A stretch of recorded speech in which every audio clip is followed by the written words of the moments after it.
where I walk you through how to use control chart that is based on mean, on average. But today we're actually going to start from the univariate control chart for a standard deviation.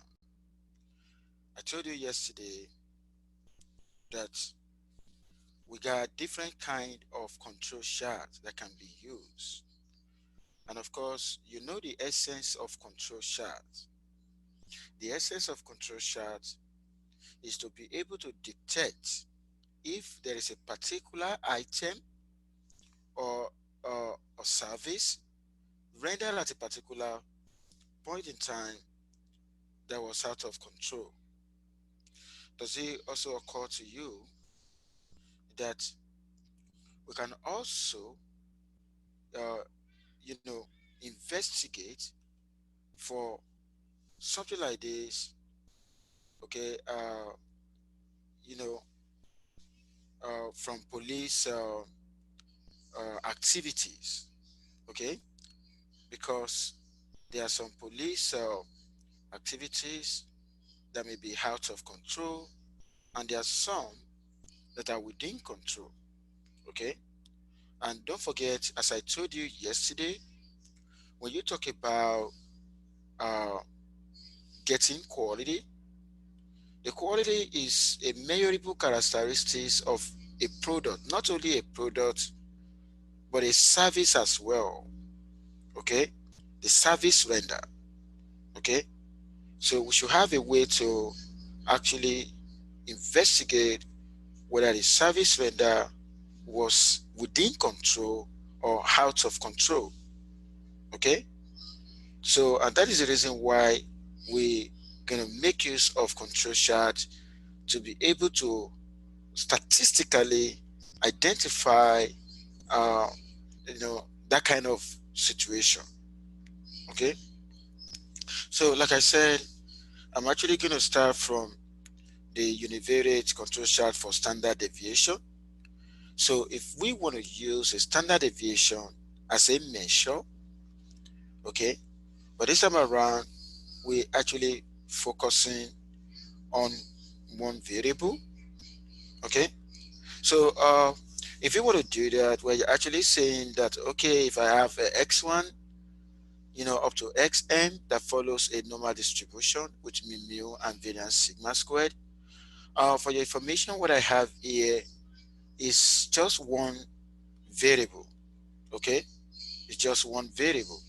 Only that these variables are collected over across experimental unit. Okay, so this is the mean of that. This is the variance. Maybe this is the expected in terms of service.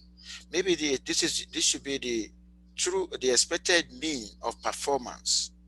Okay, and this is the variance of that. Okay, so what I have inside here is like the sample variance, and expected value of the sample variance is should be the same thing as the population variance. Of course, there are two variances. We got a sample variance, the variance that we compute from the sample data. Okay, and we have a population variance. Okay, so it is expected that the sample variance should actually be equal to the population variance. Okay, and you know what? But the expected standard deviation, what I have inside here is standard deviation. The expected standard deviation has been proved to be equal to k sigma. So which means standard deviation is biased, because for standard deviation not to be biased, the expected value of sample standard deviation should be equal to population standard deviation, just like what we have here about the expected value of sample variance. Okay, the expected value of sample variance equals population variance. Okay, so since that happened, we actually want to see standard deviation as a random variable, in such a way that we can actually find the variance of standard deviation. Okay, and finding the variance of standard deviation, you're actually going to have this guy here. Okay, and the standard error of standard deviation equal to this. Okay, so if I want to average standard deviation, I'm going to tell you right now, uh, you know, based on the example that I used yesterday, if we got a company, we're into production, okay, if we actually take a sample of what we produce in the month of January, we find the standard deviation from set of that observation, and then we do the same thing to what we compute the standard deviation from what we produce in February, March, and so on like that. Okay, so it means we're going to have so many standard deviation. Okay, then what we're trying to say right here is, okay, we want to have an average. We want to get the average of the standard deviation. Okay, we want to have an average for the standard deviation. And you know what? If we want to get the average for this standard deviation, this is going to be the formula we're going to use. Okay, what I have right here is a sample variance computed for particular month. Okay, and you know what? We're actually summing that over the number of months involved. Okay, we actually summing that over the number of months involved. Okay, so what I've shown you right here is the formula to figure out the sample the average of the standard deviation. Okay, and you know, we're going to use this as the center line. Okay, we're going to use this as a line of equal distribution. Yesterday, when we were focusing, when we base on our control on the mean, we actually, you know, base the line of equal distribution uh, on the mean of the mean, the one I call x bar bar. But you know what? Our center line is going to be based on the mean of the standard deviation, which is, this is a way to figure that out. And you know what? If I have the mean of the standard deviation, then I can actually consider the margin of error. The margin of error, you know, like I said, is going to be 3 sigma. You know, I mentioned 3 sigma yesterday. Okay, this is 3 right here. Now, what I'm trying to say is that the whole of this is the sigma. Why is the whole of this sigma? Of course, this guy here, if you take a look at this guy here, is what I have right here, which is the standard error of the standard deviation. So this is more or less like a sigma to the process. Okay, and that's why I'm trying to plug in that here, right? Can you see that now? Okay, so I'm going to subtract that from this, and I'm going to add it to that to be able to have my lower control limit and the upper control limit, and this is actually going to be at the center. Okay, and if you want to figure out your ki, this is a formula to do that. Okay, this is a formula to do that. Okay, so what I'm showing you right now on this interface is a univariate control chart for a standard deviation. So what I'm going to do now, I'm actually going to walk you through this with the example. You remember yesterday, we used example from the National Football League, okay? And we actually want to see whether things are out of control by considering, uh, you know, the number of games actually played by competing team in the NFL for 17 weeks. Of course, you know, in 1 week, you're going to have different kind of, a lot of games. You know, the number of games that will be played in a week, okay, is going to be more than one. Okay, for instance, the Vikings may be playing with maybe uh, maybe a team from Wisconsin, and another match may be going on in Michigan. Another match may be going on in Pennsylvania, and so on like that. So which means in a week, they're going to have more than one game that is actually going on. Okay. So how do we use a control chart based on standard deviation to be able to figure out if things are out of control. Okay. Now, can you guys see what I'm projecting right now? Yes. Okay. So like I said, this is the week 1 to week 17, and you know what? We are actually interested in the NF. You know, this is the NFL home team point spread deviation. Okay, the home team point spread deviation. Okay, so in week 1, 16 matches was played. Okay, this was the mean of the home team point spread deviation, and this is the standard deviation for that. So we got several means, we got several standard deviation. Okay, and we actually want to have a control chart that is actually based on standard deviation. Okay, so like I said, we're going to calculate the mean of this standard deviation. You can see, what am I using right here? I'm actually using the formula right here. Okay, I'm using the formula right here where I'm subtracting 1 from mi and multiply by the corresponding standard deviation, I mean corresponding variance, and I'm actually going to divide that by, so what I have right here is actually what I have right here. Okay, so I'm going to show you now. We got a 16, so that's why you got 16. You can see 16 minus 1 multiplied by the variance. Okay, what I have here is standard deviation. You know, you're going to take the square of that to get the variance, and you're going to do that up the way. Okay, that was what we did, and divided by 16 minus 1 plus 16 minus 1 until you get to the last 16 minus 1, and you actually got the value here. You got 12.797. Okay, so the 12.797 that you actually have right here is actually going to be used as a center line. Okay, we're going to use this as the center line. Okay, so we need to compute our K1. Okay, so if I want to compute our K1, let me put it to you, there's going to be a lot of K. Okay, the K will depend, you know, we got 17 weeks. We're going to have a K1, we're going to have a K2, K3 up to K17. Okay, so how do I find my K1? Okay, if I want to find my Ki, I wanted to see the formula right here. Okay, can you see the formula right here now? So it's going to be 2 divided by the number of games placed in that week. So it means I can only compute a K1, I mean a particular K for that particular week. Okay, so take a look at this. So I'm going to substitute the one for that week, which is 16. Can you see that now? So I'm going to plug in that. You can see now that this is what I have. Okay, so 16 divided by 2 is going to be 8. And I'm going to find the gamma 8. I can write that in now. What is gamma of 8?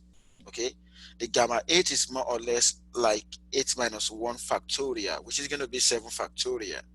Okay, the 7 factorial is going to be 5040. Okay, so 16 minus 1 is 15 divided by 2. You do the gamma of that. This is what you're going to get. You can actually write that, or you can compute that in R.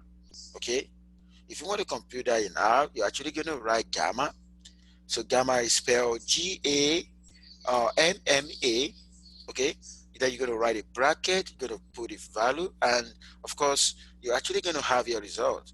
So what I have right here is a K for the first week.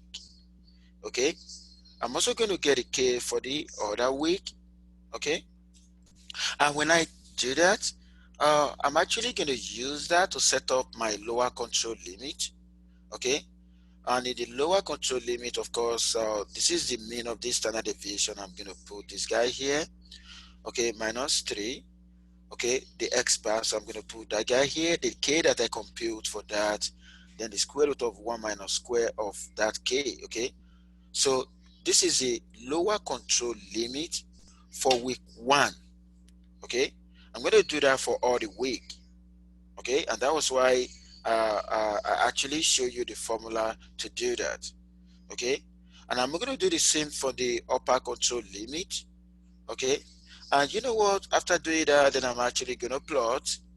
Okay, I'm going to plot all the lower control limit, or you know, on the vertical axis, and I'm actually going to plot all the upper control limit on the vertical axis as well. So I'm actually going to plot this guy here and this guy here, or on the vertical axis, and I'm actually plotting that. Of course, I'm going to show you the graph right now. Okay, look at that. This is what you're seeing right here is just what we find in the horizontal is the week from 1 to 17.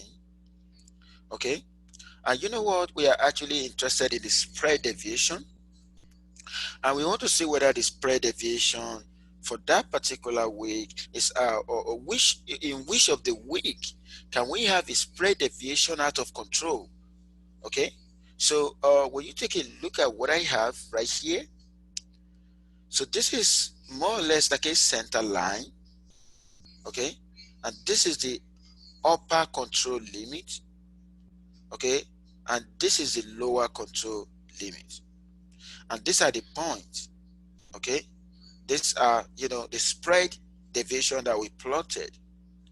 Okay, and what we can see right now is that you know for at every week you can actually see whether things are out of control. And from what I'm seeing right here, there is no point that is outside this line and this line.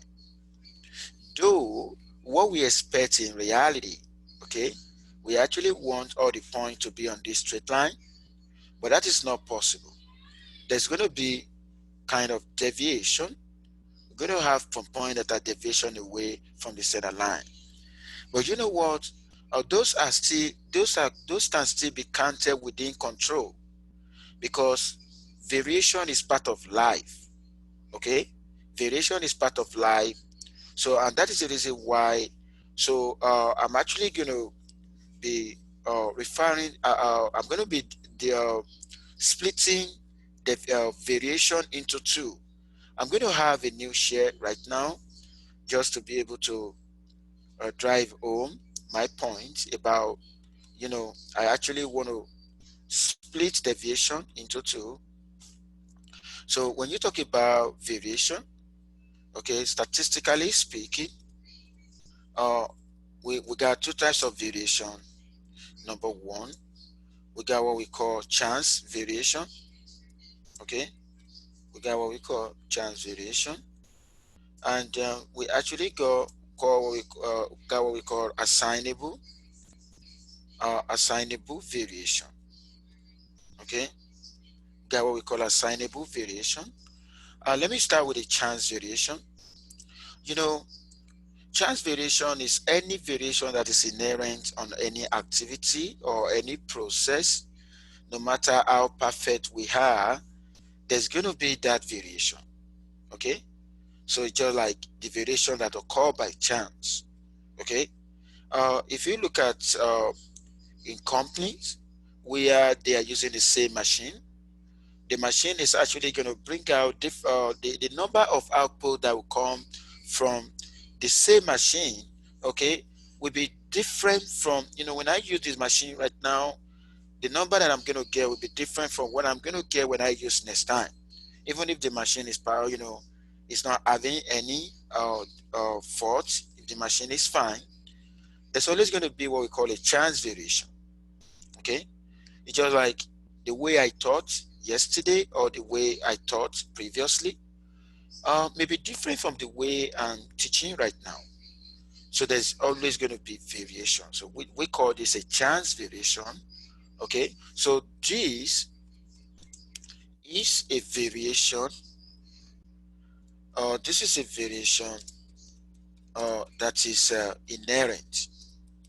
That is inherent on any activity. Okay, this is a variation that is inherent on any activity. Okay, so if there's a variation due to chance, we wouldn't refer to that as variation at all, because we're going to say that this such variation, or let me say this kind of variation, uh, this kind of variation is not significant. Okay, it's not significant. Okay, So what I showed you the other time, where you have a though we have a deviation from the center line, but the deviation that we have from the center line, they are still within control because they are within 3 sigma. Okay, so that kind of variation is not significant.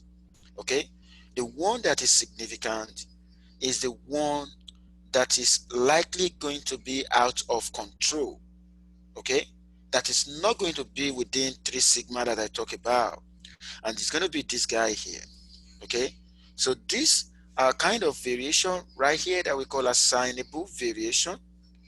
Okay, so the assignable variation actually refer to a kind of variation, you know, that is not by nature. Okay, so this kind of variation, this kind of variation, okay, so it's not by nature. Okay, it's not by nature. It can actually be attributed. It can be attributed. Okay, it can be attributed to probably human error. Okay, so this can be attributed to human error. Okay, so it could be attributed to human error, or at times it could be machine error. Okay, either machine or human error. Okay, so I want to tell you that this is a kind of variation that we are actually want to catch. Okay, I told you yesterday, a medical assembly company, okay, a company that assemble medical products. Okay, we got to make sure that they investigate that for quality. Okay, and you know what? It's not only production. It's not only when you are producing items. What about service render? Okay, a lot of people are, they are accusing police today of brutality. Okay, so in that situation, people are like, okay, is the service rendered by police is that of good quality? Okay, not only police. What about me that I'm teaching right now? Okay, what about professors? Okay, that are teaching. Okay, the system should have a way to investigate whether our teaching delivery are of good quality. Okay, and that is why there is a website called Rate My Professor, where the student have opportunity to be able to rate their professor in terms of quality, in terms of easiness, in terms of, and so on, like that, in terms of clarity. Okay, so we find ourselves in a world where we actually need to investigate whether the service that we render, whether what we produce are of good quality. Okay, so that's exactly what we're trying to do right here. Okay, so I'm actually going to go back to my slide right now. uh, so now that you know the difference between the two, okay, so what I'm trying to tell you right now, can you guys see my slide right now? Can you see my chart? Yes. Okay, so what I'm trying to tell you right now is that all the points, they are within control. So we know that there's a variation because we don't have the point on this center line, but that very variation right here can be attributed to just chance variation. It is not significant. Okay, the one that we're actually going to call a serious one, the one we're going to call an assignable variation, is the one that is going to go beyond this line and this line. Okay, so from week 1 to week 17 in the NFL, I think the spread deviation is actually within control. And that was why I wrote this here. The standard deviation varies. As you can see, it varies from week to week, but never go out of control. Okay, so like I said, every schools, should have a way to measure the teaching delivery of their instructors, and the citizens should also have a way to measure the performance of government that govern them, the people that govern them. to be able to see whether things are out of control or not. Okay, so everything in life can actually be investigated for quality. Okay, everything in life can be investigated for quality. Okay, so that is that on using this standard deviation. And as you can see, if you check what we did before on the mean, okay, using the mean for that and using the standard deviation for that, we still have the same, we still take the same decision at the end of the day. Okay. Now, before I move to multivariable, before I move to multivariate control chart, is there anyone who want to ask question about the univariate control chart before I move on? Is there anyone?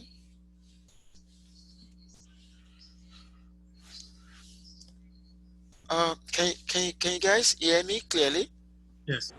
Okay. So, in the absence of question, and I'm actually going to move to multivariate control chart. Now, we want to extend the idea of univariate control chart to multivariate control chart. Okay, so let me tell you this. In the univariate control chart, we are actually looking at one variable at a time. But in the multivariate, we actually it's gonna be more than one variable. Okay, I'm going to give you an example right now.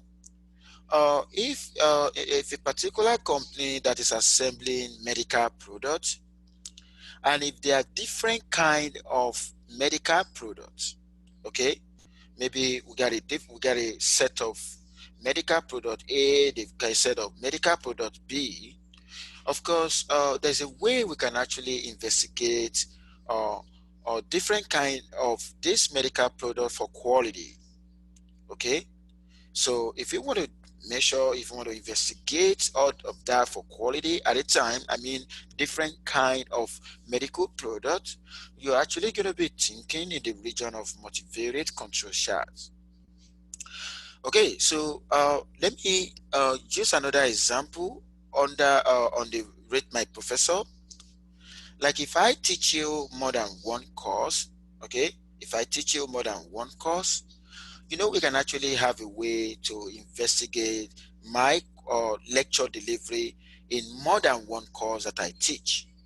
Okay, if I actually want to do that, then I'm actually going to be thinking of multivariate control charts. Okay, uh, do you know in government, like in the United States, uh, we got three arms of government. Okay, they get the presidential arm, they get the judicial arm, and the legislative arm. Okay, do you know there's a way we can actually measure or whether we can investigate the three arms of government at the same time for quality? Okay, so when you are trying to look beyond one variable, okay, then of course, so that's a multivariate. Okay, so if that happen, then we're going to be talking about, you know, the series of random variable, okay, that are vector, okay, that follow a multivariate normal distribution with a vector mu and the variance covariance. So where at a time you'll be able to find the mean. Okay, so I'm actually going to walk you through, uh, what you're actually going to use as far as this is concerned. Okay. Remember that we did something about the distribution. You've heard about the Ottolenghi squared. We want to take this guy here. This is more or less Ottolenghi square. I think you can remember that. You can remember the Ottolenghi square formula. So we're actually going to be using the idea of the Ottolenghi square formula we used before here. Okay. So, you know what? We're going to have this as Ottolenghi squared. We're actually going to compare with the chi-squared because we want to assume that we are working with a very large sample size. Okay. And we want to have, we're actually looking for observation outside of ellipse. Okay. The observation outside of ellipse, will be deemed as out of control. Okay, so we're actually going to have a t-square chart. Okay, so the t-square chart, of course, you know how to compute this. I showed you this before, only that we actually going to be applying that to, um, in a motivated control chart. Okay, so we're going to compute this for each, uh, variable. We're going to compute this for this variable. We're actually going to plot that. Okay, so when we plot that versus J with the UCL, okay, the UCL, the upper control limit is actually going to be chi-squared. Okay, we're going to take the upper control limit to be chi-squared. Okay, and let me tell you something. If this guy here is less or equal to chi-squared, of course, because the chi-squared is the upper control limit, then we're going to say, you know, uh, the observation Sj outside of ellipse are out of control. So if this is less or equal to that, so I'm going to show you the way it's actually going to be. Now, we want to use a different data set now, and the data set is actually the one for 1961. Okay, the regular season. But this time around, we're going to talk about two variables. Can you see the variable? Now, the first one is going to be rebounds in game, and the second one is going to be points in game. Okay, rebounds in game and points in game. I think this may apply to basketball. We got a rebound. Okay, so for those of you who play basketball, Oh, okay, can I ask you, have any one of you heard about rebounds before? Can somebody confirm that rebounds in a basketball game?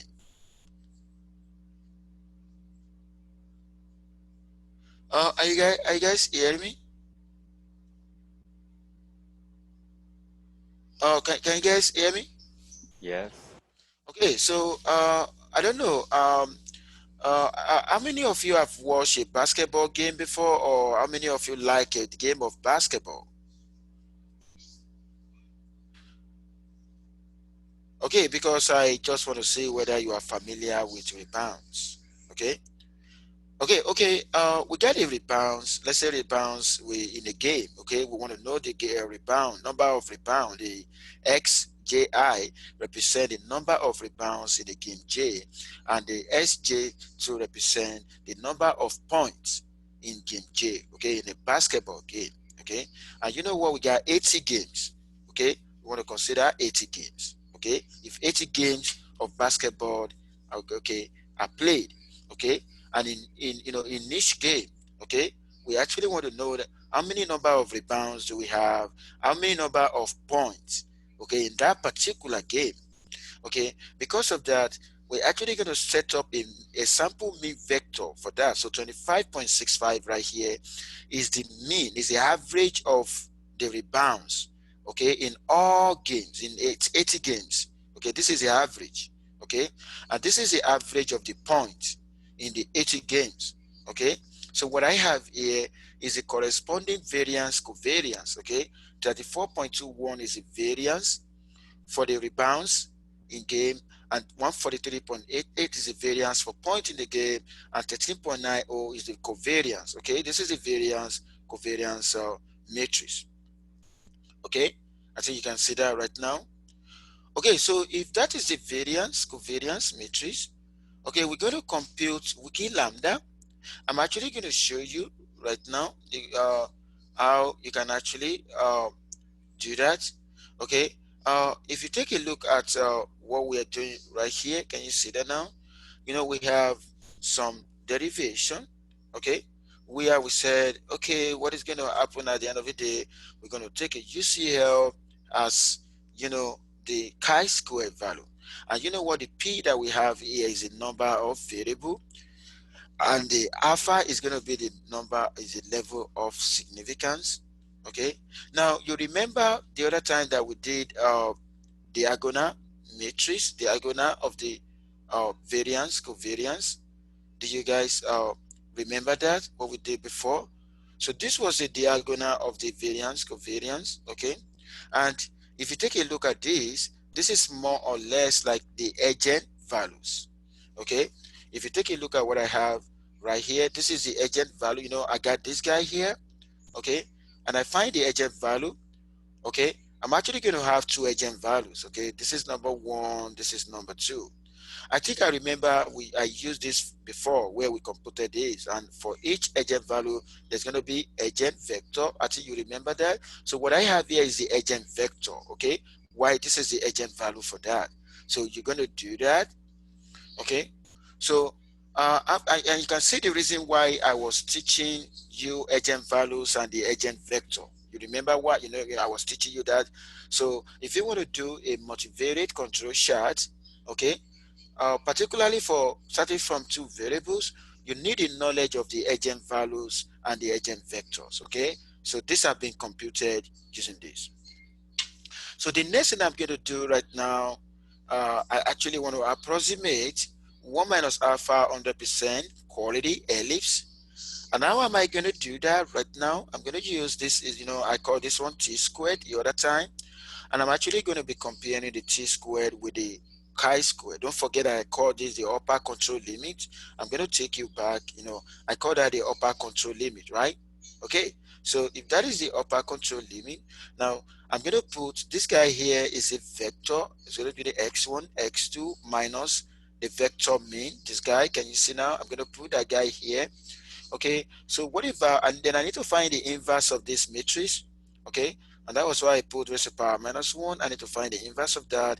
Then I need to multiply by this. Okay, what I have here is what I have here, only that I need to take is transpose. Okay, I'm actually going to be comparing what I have here with 5.991. How do I get this? I got 5.9991 from the chi-square table.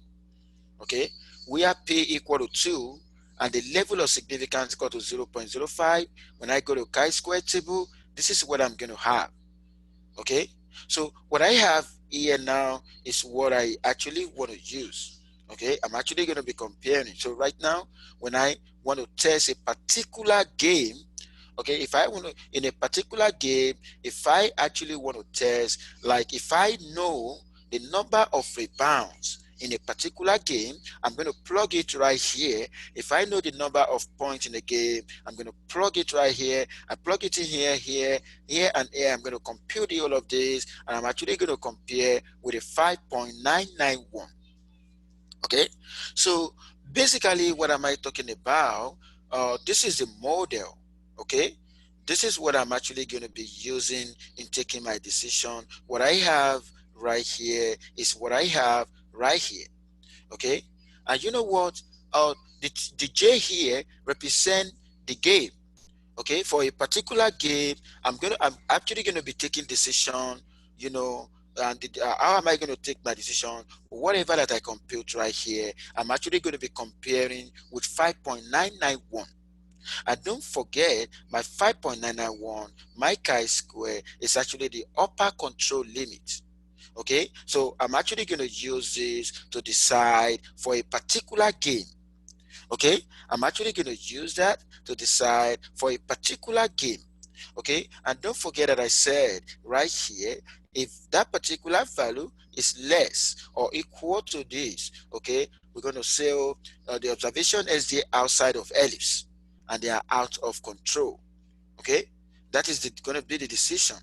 Okay, so putting up this model right now, of course, I can actually use that to construct the ellipse. Okay, and we're going to believe that anything outside the ellipse, most of the points that are inside the ellipse are within control. Okay, but you know what, this guy here and this guy here, they are outside the ellipse. Okay, and how do I arrive at this? Okay, this is what you're going to use. So I'm going to, based on what I have right here, I'm actually going to have the number of t squared that I'm going to have is going to be 80. Okay, the number of t squared I'm going to have, because I got 80 games, is going to be 80, and I'm actually going to be investigating for each game. So that is why I'm actually going to plot this guy against that. Okay, now if you take a look at what I have right here, you got a rebound, you got a point, and you got a rebound. Okay, you got a point and you got a rebound. Okay, I'm going to say that again. You got a point and you got a rebound. So we are actually, the rebound and point is what you're actually going to be substituting here. This is represent for a particular game. For your information, I can only look at one game at a time. Okay. So let me say for the first game may be between the Minnesota Timberwolves and Chicago Bull. Okay. Let's say Minnesota Timberwolves meet with Chicago Bull. Okay. And then, so the question is, how many rebounds do we have in that game? I'm actually going to plug it right here. And how many points? When I say point, I'm referring to the total points in the game. I'm actually going to put that right here. And I'm going to do the same thing right here. And that will enable me to compute this. Okay. When I compute for that game, I can actually compare with 5.991. Okay. So right here, we have already done that. We got a lot of points. Okay. And you know, this is the on the y-axis. Okay, you got a total point and you got a rebound, and you actually want to know for which particular game that we have the point out of control. Okay, and here this actually correspond to game 76. Okay, and that very at game 76, it may be between New York Lakers and maybe New York Lakers and the Golden State Warriors. Okay, so we don't know, it could be that. Okay, and in that game they got 25 rebounds and 100 points. So it means if I plug in 25 and 100 points, if I plug in 25 here and 100 here, 25 here or 100 here, what I'm actually going to compute will be less than 5.991. Okay, and we said that the only condition to reject, we said that if you take a look at that, if this guy here is less or equal to that, observation SJ outside of ellipse are out of control, and that's exactly what you are seeing right here. Okay, the one inside there within control, don't forget this is an ellipse. Okay, the one within here within control to game 76 and game 24. Okay, it's also out of control. Okay, the number this game go to overtime. Okay, there are some basketball game whenever there's a tie, they actually go into overtime. Okay, look at that, and that was game 24. And the number of rebounds in that game was 43, and the total number of points was 78. Okay, so can you actually see that now? Okay, so that is how, and that was why I said no. That four out of 80 game, four outside 95% confidence ellipsoid with two very extreme. Okay, these are the extreme. With the two very extreme game, one with respect to point and not rebound, and the other with respect to both. Okay, if you look at this guy here, look at the point. This is 100 point. Okay, and if you look at this one, look at the number of rebounds and the number of points here are so huge. Okay, so if you take a look at the other one that is more or less outside, like if you look at this guy here and this guy here, you know, so this guy and this guy and this point are outside the LAs, but these are the extreme one. These are the two extreme one. Okay, I think you can see that now. So all these are for quality. Okay, we actually want to know a particular time or the particular game that actually occur. Okay, so what I have right here now is actually the T-square chart. Okay, so this is the T-square chart that we have over 80 games. Okay, the T-square chart that we have over 80 games. If you can see the way it's going, it's like more or less like showing the trend. Okay, and as you can see, the 2 point that I mentioned the other time, the one at 24 and the one at 76. Look at that. Look at the 24 right here is outside the center line. Okay, and look at the one for 76 is outside the center line. Can you see that now? So which is showing that this is going out of control. And these are the other 2 points that I talk about that are also outside, but not as extreme as what I have right here. Okay, and then I think it is very necessary to investigate, what really happened in that game, that in those two games. Okay, so those two games, they're actually going to be remembered for a long time, because we realize that unusual things actually happen in those particular games. Okay, the next thing that I want to talk about now is a multivariate control chart for process variation. There's a difference between when you are investigating for quality of items, and when you are investigating for quality of a process. Okay, there's a difference between a process.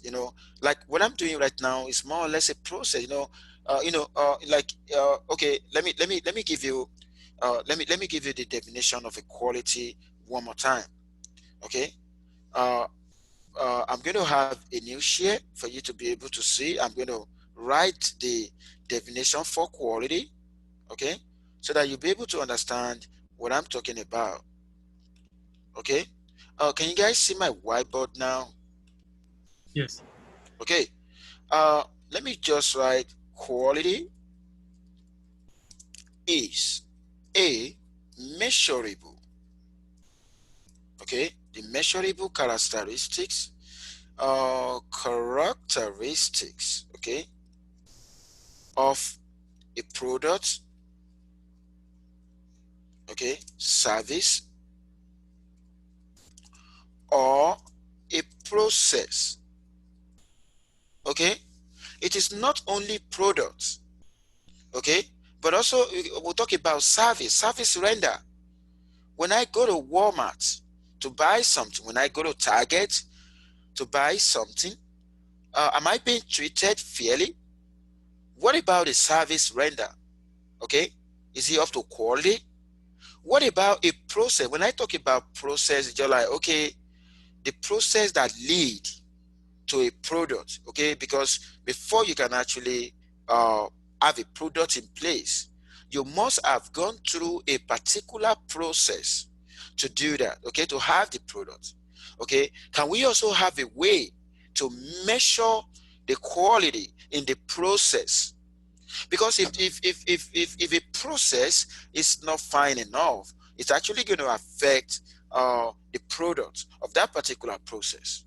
Okay, and what we actually want to do right now is to walk you through how do we measure quality, okay, of a process, and that's what we call a process variation. Okay, and if you want to do that, some of you have been wondering, when we started this course, some of you were like, why are we calculating generalized why are we calculating generalized inverse, or when are we calculating generalized variance? We're actually going to be using that idea in this multivariate control chart. And that was why I was telling you the other time, mathematics is the key. If you really want to, the bedrock of any scientific investigation is mathematics. Okay, and that was why I spent a lot of time walking you through matrix algebra. Okay, right now we want to make use. So I think you guys you remember this, right? You remember the other time when you have a variance covariance matrix, when you find the determinant of a variance covariance matrix, and that will give you a generalized variance. Okay, so we're actually going to use the knowledge of that in the multivariate control chart for process variation. Okay, now this is going to be the step. We're going to obtain MI measurement for P variables in period I, going from I1 to N. Okay, it could be January, February, March. Okay, we get some measurement in January over so many variables. Okay, then from there we're actually going to compute the variance covariance matrix for that particular period. Okay, and that was why I call XI. So maybe the X1 is actually going to be the variance covariance for January. Okay, so we're going to have so many variance covariance, okay, for different period. Then the next thing we're going to do the average of the variance covariance matrix. So the average of the variance covariance matrix is to actually do this, okay? Look at this guy here, SI here is just like what we want to sum, okay, over we want to sum over the variance covariance matrix of from each period. Okay, and the idea of matrix addition is actually going to be applied. Okay, and this mi minus 1 is actually going to be the number of items considered in that period. And with that, we're actually going to have, this guy here, which is going to be the average, okay, of the variance covariance. So this guy here, as when we take the expectation, the only way to use this guy in statistical process is where the expected value of this will give us a general, the population variance covariance. Okay, and you know what we have done on our statistic, that's what we're trying to do right here. But you know what, because you guys are actually going to be applying, okay, so this is going to be used as a center line. Okay, look at that. I'm actually going to use that to get the center line. Okay, and the moment I get my center line, then I can actually, this is the formula that I'm actually going to use for the upper control limit. Okay, and this is what I'm going to use for the lower control limit. Okay, in the lower control limit, I'm actually going to be looking for the maximum between this guy and 0. That's what I'm going to use. Okay, I'm going to say that again. Uh, this is what we use for the center line. The upper control limit is this guy here, and of course, I'm actually going to show you how you get it, how you can get your K1 and the K2. Okay, now that is how to do that. Okay, now we are back at the NFL data again. Okay, we are back at NFL. Today, we're going to have an extended lecture as well because I want to finish this. Okay, look at that. Just 2 slides more. Okay, just 2 slides more. Just this one, and we're done. Okay, so now on the NFL, this time around, the NFL, the 2018, we actually want to make use of 2 variables. Okay, before it was just 1 variable that we use, but this time around, we actually want to make use of 2 variables. The x1 is Ohm spread differential. And how do I come with the Ohm spread differential? It is the Ohm score minus opposite score plus the spread. And for x2, which is much more over an order differential, is calculated as using this. So the 2 variables that we're actually going to be using is going to be x1 and x2. I think you can see that now. Okay, so and we're going to focus on week 1 to week 17. Okay, 17 weeks of games. Okay, in the NFL. Okay, and you know what? This is the number of games placed in week 1, the number of games placed in week 2, and so on like that. So right here, I'm actually referring to the National Football League. Okay, this is the football in the United States of America, and not football in Europe or in Africa or Asia. Okay, so this is American football. Okay, so you know what? So what I have here, of course, because I got 2 variables, I'm actually going to have the variance for this and the variance for that. Okay, look at that. This is the variance for the first one, and this is the variance for the second one. I think you can see that right now. Okay, and you're also going to have the covariance. Okay, you're going to have the covariance. Okay, this is the covariance between the 2 variables in week 1. This is the covariance between the 2 variables in week 2, and so on like that. Okay, so if you have the variance, you're going to have the variance covariance because you got 2 variables. So this is the variance of the first variable, and this is the variance of the second variable, and this is the covariance. And what I have right here is the determinant of the variance covariance. Okay, now take a look at this. Based on this, role, I'm actually going to have the variance covariance matrix that is actually going to be 2 by 2. I think you know that. Where this is going to be the variance of the first variable, this is the variance of the second variable, and this is the variance covariance. This is the covariance. So based on this, I can construct a 2 by 2 matrix of variance covariance. Okay, and the 2 by 2 matrix of variance covariance, when I find the determinant of that, this is what I'm going to have. Is there anyone who have a trouble time who doesn't understand how to obtain the determinant of the variance covariance right here? Is there anyone? Is there anyone?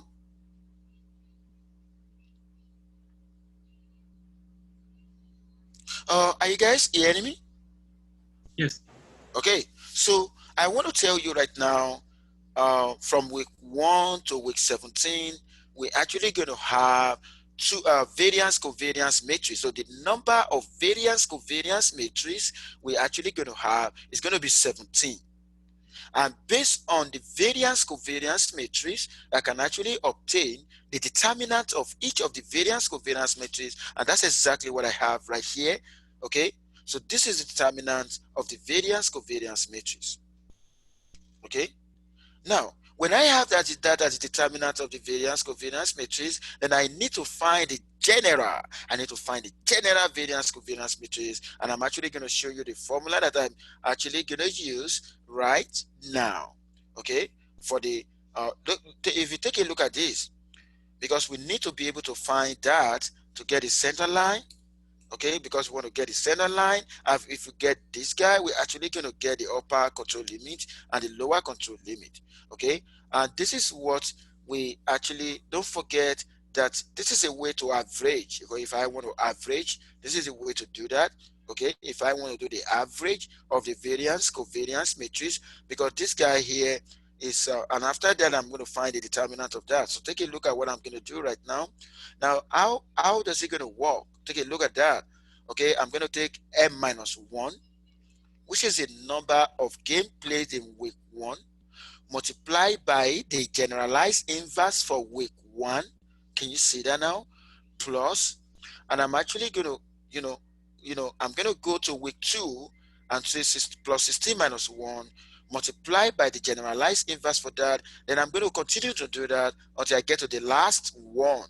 Okay, look at that, 69413.69. Can you see the guy right here? Okay, so I'm going to be adding like that. I'm going to be multiplying the difference between uh, uh, the number of games and won. I'm going to be multiplied by the corresponding generalized variance for that for each week, and that's exactly what I'm trying to do right here.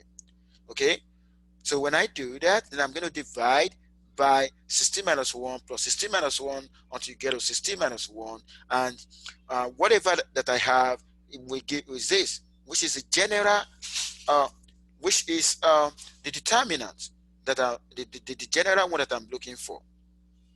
Okay, and this guy here is going to represent the center line. Okay, this guy here is going to represent the center line. Then I need to find the K11. Okay, I find, if you look at the formula, okay, you can say the K1I and the, and the K2I.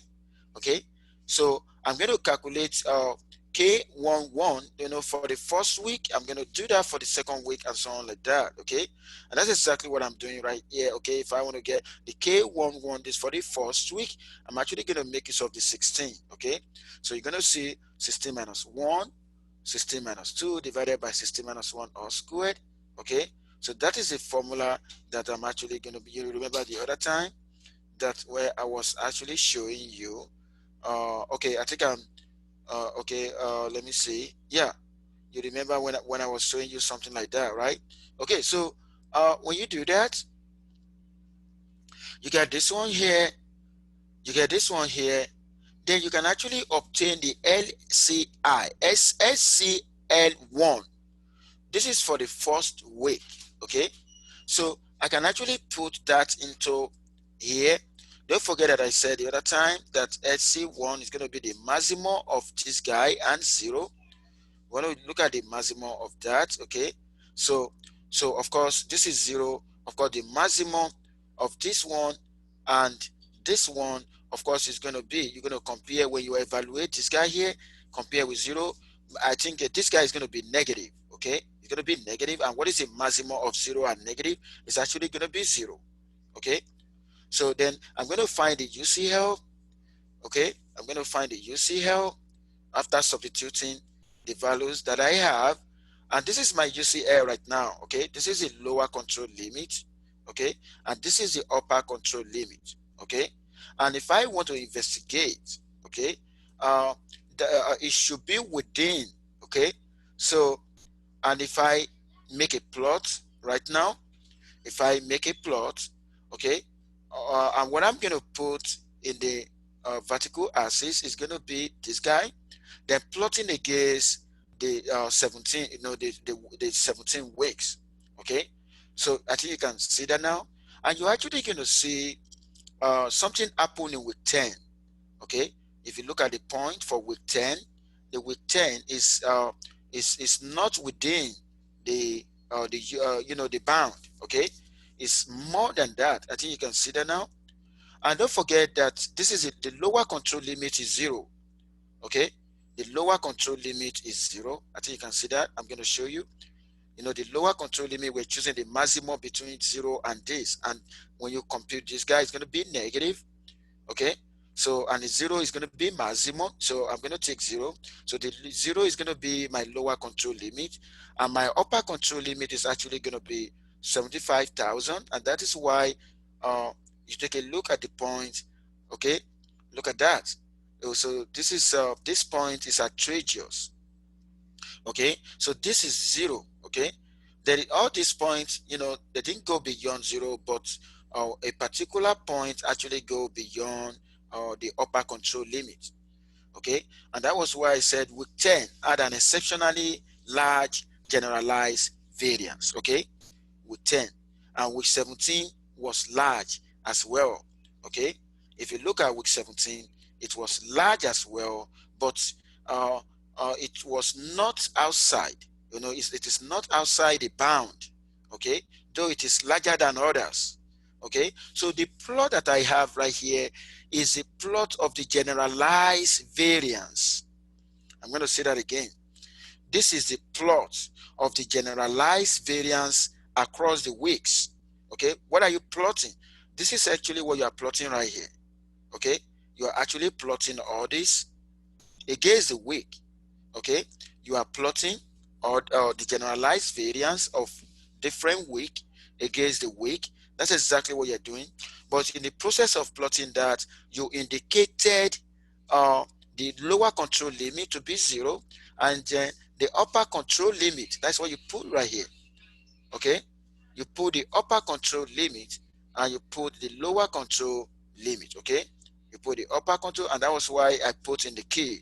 I think you can see uh, you can see that in the key. And the center line, okay, look at the center line. This is the center line, okay. We expect all the points to be on the center line, but all these points, they're going to be on the center line if there is no variation, okay. And like I said, there's always going to be variation in life, okay. There is always going to be variation in life, okay. So all these points right here, all these particular points, all this one right here that are within the control limit, okay. The variation, this variation here can be called the chance variation that I talked about the other time, okay. The chance variation that I talked about the other time are those ones that are within the 3 sigma, okay. The one that are within the blue line here and the blue line here. But if you look at this guy here, okay, it is not within, it is out of control, okay. And that was where we said, and that actually correspond to week 10, okay. If I go to the generalized for week 10, look at that. That is a lot. Okay, this is 87,358. It's more than others. Okay, so that is that. Okay, I think you guys can see that now. And I try to bring out the variance covariance, associated with that. Okay, if you take a look at this guy here, this is the variance covariance for week 10, and this is the variance covariance for week 17. Let me show you 17. I think you can see that now. For 17, you can use this to compute to do the variance covariance. Okay. Okay. You set up the variance covariance matrix. So I'm just trying to tell you what we have right here. Is there any one? So this is how you do, uh, this is, you can see we are now applying the idea of the variance covariance that we did before, the generalized variance that we did before in the process variation, okay, in quality, in the measurement of quality, okay. So which means you need to be able to understand mathematics very well for you to be able to, if you want to do, you want to conduct scientific research, particularly for quality, of course, you actually need to understand matrix algebra very well. You can see the reason why I have to start with the matrix algebra the other time. Today, you can see what we have done. We have applied that knowledge. Okay. Before I go today, is there anyone who want to ask question? Is there anyone? I have a quick question. Okay, go ahead. I'm not very sure what's the formula to calculate K1I and K2I? Okay, so take you to I'm gonna take you to that right now. Uh, can you see my screen right now? Yes. Okay. Let me tell you what I was trying to use right here. Okay, it's just going to be. I'm actually going to be using this guy minus one. Can you see that now? Minus two divided by this guy squared. That is what I'm going to do for each of that. Okay. Do you understand this one now? So the number of games played in a week minus one, then minus 2, okay, then divided by the square of this guy here. Can you see that now? So that is how I'm going to get that. But right here for the K21, you're still going to have, look at that. What I have 16 minus 1, 16 minus 2, you're still going to have everything here. Look at everything here. Everything here is right here, okay? Only that you're going to multiply by this. You're going to do 16 plus 1 times 16. We are still focusing on what you have here. It's just like mi plus 1 multiplied by mi minus mi minus 1 multiplied by mi minus 2. Okay? Can you see that now? So that is the formula that I use. I'm going to say that again. If you want to write that down as a formula, you're actually going to write K1I equal mi, okay, minus 1, mi minus 2 divided by mi minus 1 squared, okay. That is what you're going to do for K1I, okay. For K2I, so K2I is basically mi minus 1, mi minus 2 divided by mi minus I minus 1 all squared. Then right here, mi plus 1 multiplied by mi minus mi minus 1 multiplied by mi minus 2. Does that make sense to you now?